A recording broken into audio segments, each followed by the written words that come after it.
Fu Xinqing arrived home earlier than usual, surprising He Yan, who remarked, "You're home early today." He noticed the simple vegetable dishes on the table and questioned her choice, saying, "How can you eat such a simple meal?" He Yan offered an awkward smile and replied, "I'm trying to lose weight." Unconvinced, Fu Xinqing reassured her, "You don't need to lose weight now, you need to gain some weight." He called for the nanny to prepare some meat dishes for her, but when the fried mutton with scallion was brought to the table, He Yan's face suddenly turned stiff. She covered her mouth with her hand and vomited uncontrollably.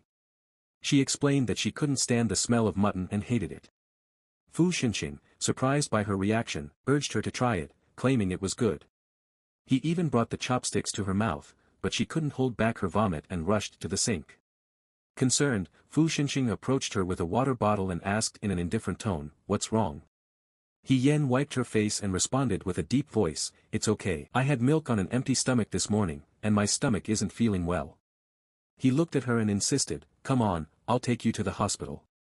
He Yan hesitated for a moment but then shook her head, saying, "No, it's just a little indigestion from 2 meals. You go ahead and eat, I'll lie down for a while." Fu Xinqing's lips tightened, but he didn't let go. Instead, he placed his hand on her shoulder and firmly said, "Come on, I'm taking you to the hospital. You shouldn't endure any discomfort." He Yan's face changed, and she instinctively tried to shake off his hand, her voice cold as she protested, "I'm fine, there's no need to go." However, Fu Xinqing remained resolute and continued to pull her toward the door. He Yan became increasingly frantic, crying out, "Let me go, I won't go to the hospital." Fu Xinqing didn't relent and kept pulling her along. She desperately pleaded, "Fu Xinqing, let go. I won't go to the hospital." "You're right, I'm pregnant." He paused and looked down at her. She continued with a cold, merciless voice, "It's Liang Yuan's child. I'm pregnant with Liang Yuan's child." He didn't say anything, just stared at her. She became anxious. "What do you want to do? I've already told you the truth. What more do you want? Are you planning to take me to the hospital for an abortion?" Fu Xinqing pursed his lips but finally spoke, "Let's go to the hospital for a check, first to confirm if you're really pregnant." He Yan's face changed again, and she looked at him with suspicion. Fu Xinqing smiled faintly and continued, "Don't worry, even if you're pregnant, I won't force you to have an abortion at the hospital." She stared at him for a moment, then said coolly, "You can put me down, and I'll go with you." Although the word positive was not large, it was crystal clear on the paper. Fu Xinqing stared at the test result for a long time, and then lifted his gaze to meet He Yan's. He Yan had already gauged the outcome from his reaction. Instinctively, she wanted to turn and escape to a place far away where Fu Xinqing could no longer harm her. She had managed to escape halfway around the world, and Fu Xinqing hadn't been able to catch up with her. Now, with a child in her womb, where could she possibly run? She appeared composed and waited for Fu Xinqing to approach her. Then, in a hushed tone, she implored, "Shenjijia, I beg you for the last time. Please spare this child. I will wholeheartedly follow you." He remained silent, gazing at her in silence. After a lengthy pause, he took her hand and led her to the doctor without uttering a word. He Yan was anxious, but the doctor's reassurance helped calm her nerves. "Everything is fine, there's nothing to worry about." After the examination, he escorted her back to the villa and left. There was no word from him until the evening of the 3rd day. As Fu Xinqing sat alone in the bedroom, He Yan couldn't contain her curiosity any longer and asked, "Why haven't you said a word since you returned?" Fu Xinqing replied in a flat tone, "Yan, I can't accept this child." He Yan's body went rigid for a moment, and she slowly lifted her head to look at him. Fu Xinqing's lip curled as he spoke, "Honestly, I've been pondering this issue for the past 2 days. Eventually, I realized that I can't bear this child. It's not just that I can't bear it, but the very thought of you carrying another man's child drives me insane. I can't help but want to kill that man." He chuckled wryly and continued, "Yes, I want to kill Liang Yuanzi. I wish I could tear him apart and shatter his bones." He Yan's eyes were filled with a mixture of fear and anger as she stared at him. Her lips trembled slightly, making it difficult for her to speak. Fu Xinqing raised an eyebrow, still wearing that enigmatic smile, and said, "Yan, I apologize." He Yan clenched her hands tightly on the doorframe, but she couldn't stop herself from trembling. After several attempts, she managed to ask, "So, what do you intend to do? Take me to the hospital or deal with it directly?" In the smoky haze, Fu Xinqing's face appeared dark and obscure, but a dispassionate smile played on his lips as he replied, "What else, Yan? Should I ask you to go through with the pregnancy, a constant reminder that this child is the result of your love with Liang Yuanzi? Do you think I have a green light blinking over my head all the time? Ah Yan, you don't understand me. Everything I desire must be mine. It all belongs to me entirely, you, the children you might bear. She felt trapped in ice, her teeth chattering uncontrollably. After a long struggle, she managed to say with difficulty, I'll give the child away, treat it as if it was never born, all right? To whom? Liang Yuanzi. He laughed mockingly and added, before that even. You want me to witness your belly growing bigger with another man's child? Ah Yan, you overestimate my tolerance. I'm afraid that one day, I might just snap. He Yan's eyes widened with boundless panic, and her trembling voice barely formed coherent words, Madman, Shinjijia, you're insane. Fu Xinqing remarked, Yan, give him up. No, I won't, never. He Yan's voice was filled with determination as she pushed him away, seemingly finding strength in her defiance. She locked eyes with him and declared, Shinjijia, I'll wait for you to act on your own and remove this child. Fu Xinqing met her gaze, and a faint smile curved his lips. Don't be angry, Yan. You know I can't do that to you. Reaching into his pocket, Fu Xinqing retrieved his mobile phone and played a video for her. It was a hospital room with a figure on the bed, looking down at the floor. Although the image was somewhat unclear, He Yan recognized the outline as Liang Yuanzi. As if on cue, a young nurse entered the room and asked him gently, Miguel, how are you feeling today? Do you still have a headache? The man on the bed curled his lips and replied, much better. He Yan's voice choked, making it difficult to speak. You want to use him to blackmail me again, don't you? His dark eyes held an inscrutable depth, and he calmly responded, he and the child can't both stay. He Yan gently tugged at the corner of her lip and calmly said, Shinjijia, when you commit too many wrongs, you'll face consequences. Fu Xinqing chuckled and said, Ah Yan, think it over and give me your answer tomorrow. Don't push yourself into doing something foolish. If you make a mistake, I won't spare Liang Yuanzi. She looked at him calmly and replied softly, there's no need to think it over. I choose Liang Yuanzi. The fleeting smile on Fu Xinqing's lips froze for a moment before he nodded. All right, I'll pick you up tomorrow. The next morning, at the hospital, Fu Xinqing paced restlessly in the corridor, chain-smoking one cigarette after another. One nurse attempted to speak but was silenced by the fear in Fu Xinqing's intense gaze. Hours later, a doctor emerged from the operating room and, with a neutral expression, delivered the news, the surgery is complete, but the patient needs to rest for a while and will be discharged after observation. Once the doctor left, He Yan, having recovered from the operation, lay quietly beside an empty bed with her eyes closed. Fu Xinqing approached her and stood by her bedside, his eyes fixed on her pale, lifeless face. After a while, he whispered, Ah Yan, let's go home. Fu Xinqing didn't take her back to the villa this time but to the apartment where he used to live. He gently carried her upstairs and placed her on the bed in the bedroom. She remained silent, and her stoic demeanor frustrated him. He would have preferred if she had cried, argued, or fought with him, rather than this numb and silent response. In a moment of frustration, he pulled her up from the bed, held her by the shoulders, and looked deeply into her eyes. He urged, Ah Yan, forget about all this. If you want a child, I'll give you one. We can have more children in the future. How many do you want? She regarded him with a calm gaze and replied in a slow, deliberate tone, all right, I'll give you a child. If you want some, I'll give you some. Fu Xinqing understood the irony in her words and seethed with anger. He pushed her back onto the bed and slammed the door shut. After aimlessly driving around the city, Fu Xinqing angrily called Xiao Wu. He barked, stop dawdling and bring some wine to West Sea immediately. Xiao Wu fetched the bottle for Fu Xinqing, studying his demeanor carefully. He ventured to ask, brother, are you upset with Sister Yan again? Xiao Wu attempted to offer some advice with a grin. Brother, I don't mean to offend you, but Sister Yan seems to have a stubborn temperament. You can't just pacify her. Why are you two really quarreling? Be careful not to strain your relationship. Light me up, Fu Xinqing replied impatiently, ignoring Xiao Wu's advice.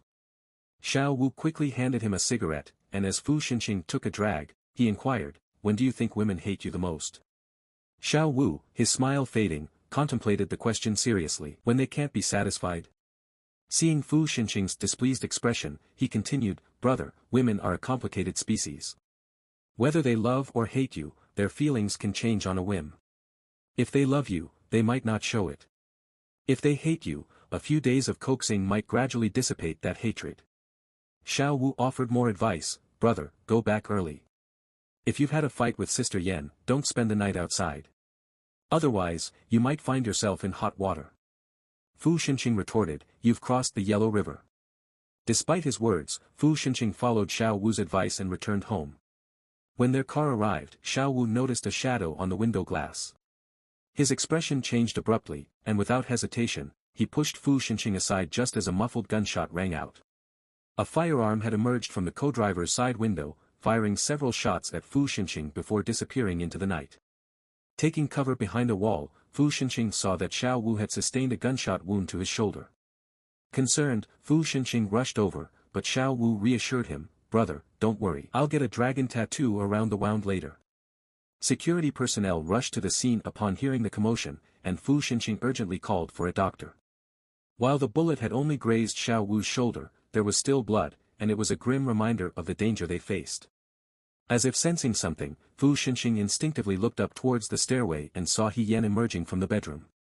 Turning his attention to her, Fu Xinqing asked with a hint of disappointment, you must be quite disappointed, aren't you? He Yan stared back at him for a moment before nodding slowly and replying softly, yes, I am disappointed.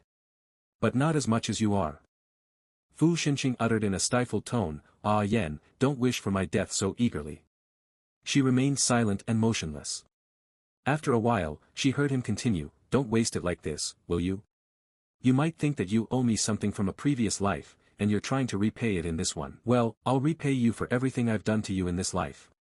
Suddenly, she remarked, if we can resolve our issues in this life, it's better not to postpone them to the next life.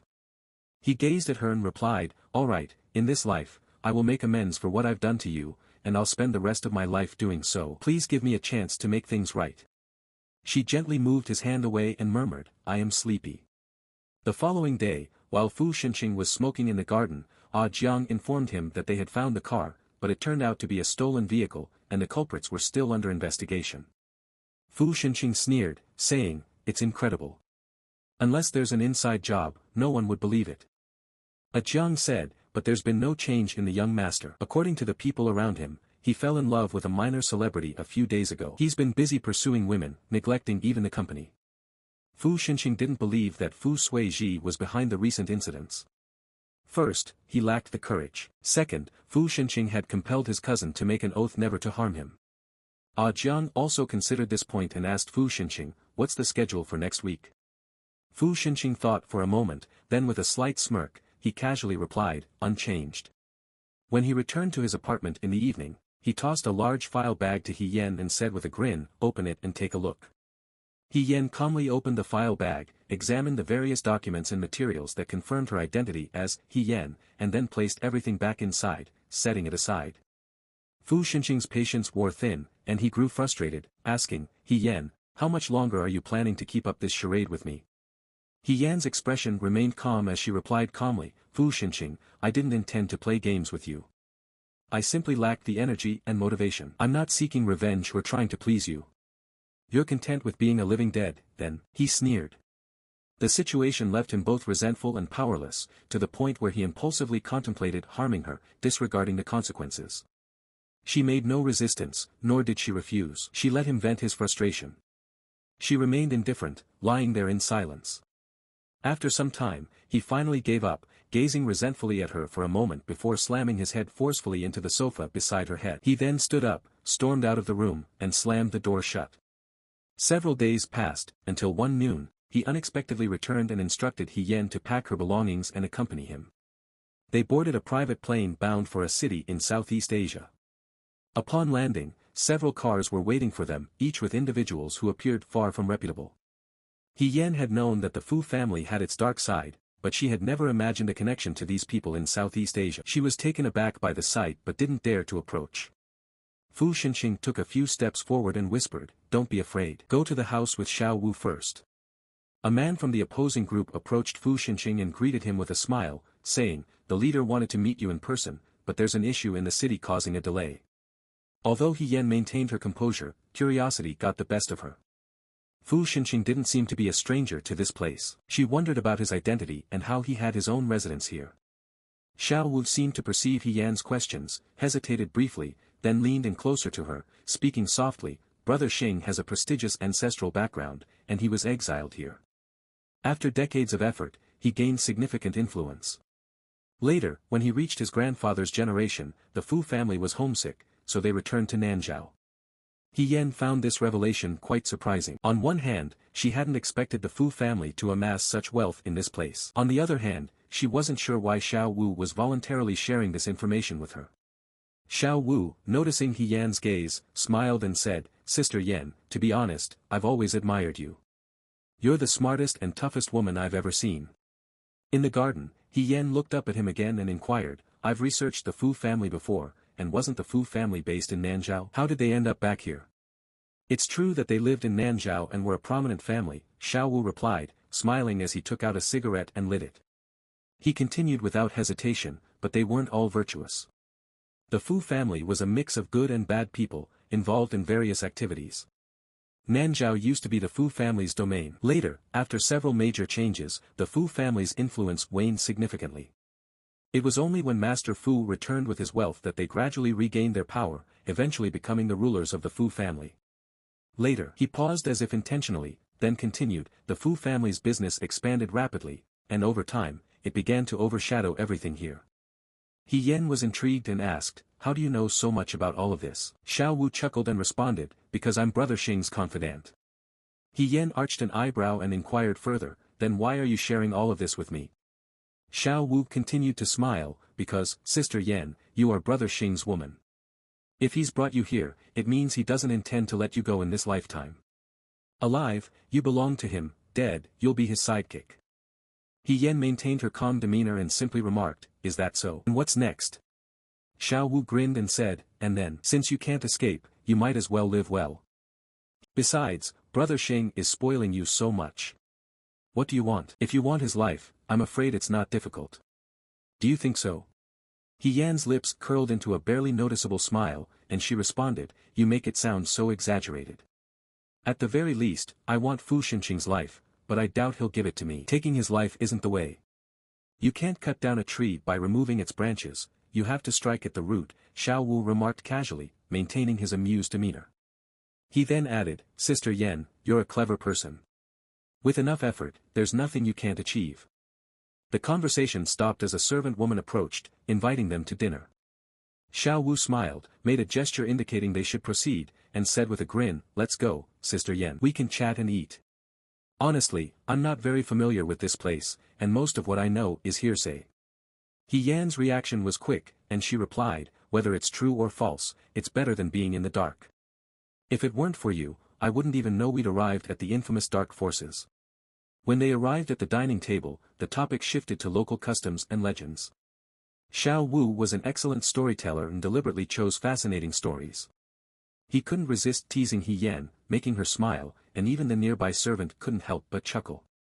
Xiao Wu also laughed and told He Yan, "Sister Yan, I'll tell you, to see the leader's wife, you need to learn from her. You need to know how to manage men like her. We must be obedient to Brother Xing. You said he wouldn't dare to come here. This is called ability, you know."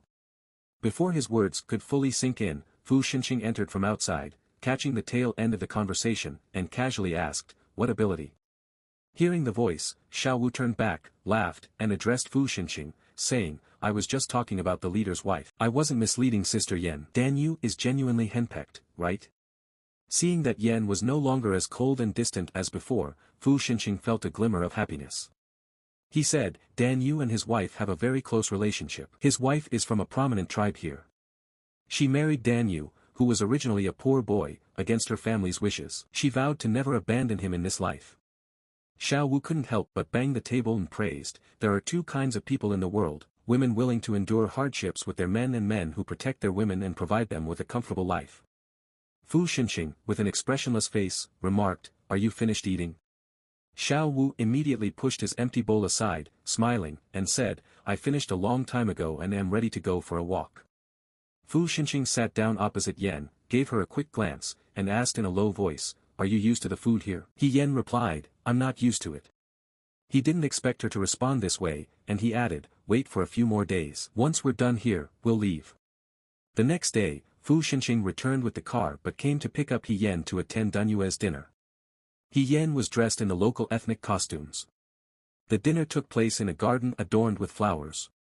The renowned Danhua and his wife personally welcomed Fu Xinqing and He Yan. The leader's wife, with her ordinary appearance and a warm smile, greeted He Yan in unfamiliar Chinese. He Yan clapped her hands and paid her respects following local etiquette. Politely, she said, "Hello, madam." The leader's wife's smile grew even warmer, and she signaled He Yan to accompany her. It appeared that she wanted to introduce other female guests to He Yan. As Yan glanced around, she noticed Fu Xinqing in the distance, observing her in the crowd. Their eyes locked for a moment. He appeared momentarily stunned, then tilted the corner of his lips into a faint smile. Though Yan didn't turn her head to look, she had a strange feeling that he was still paying close attention to her. This feeling made He Yan uncomfortable, prompting her to excuse herself from the crowd and enter the house alone.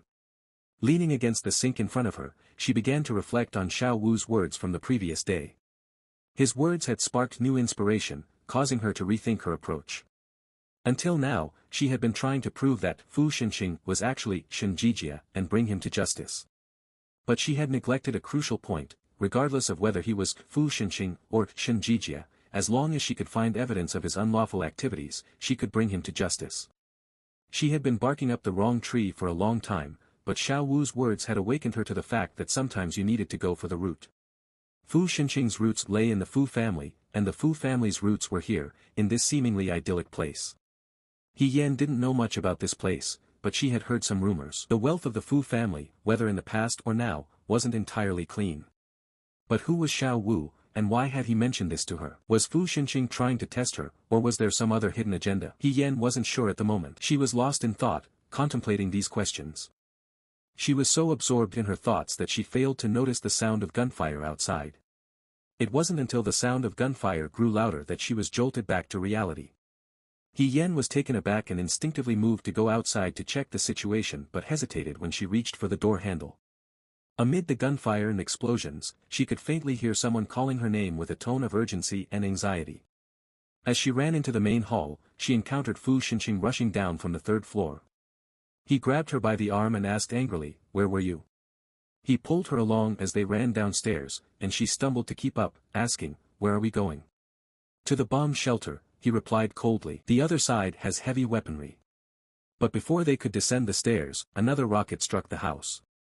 The house collapsed around them.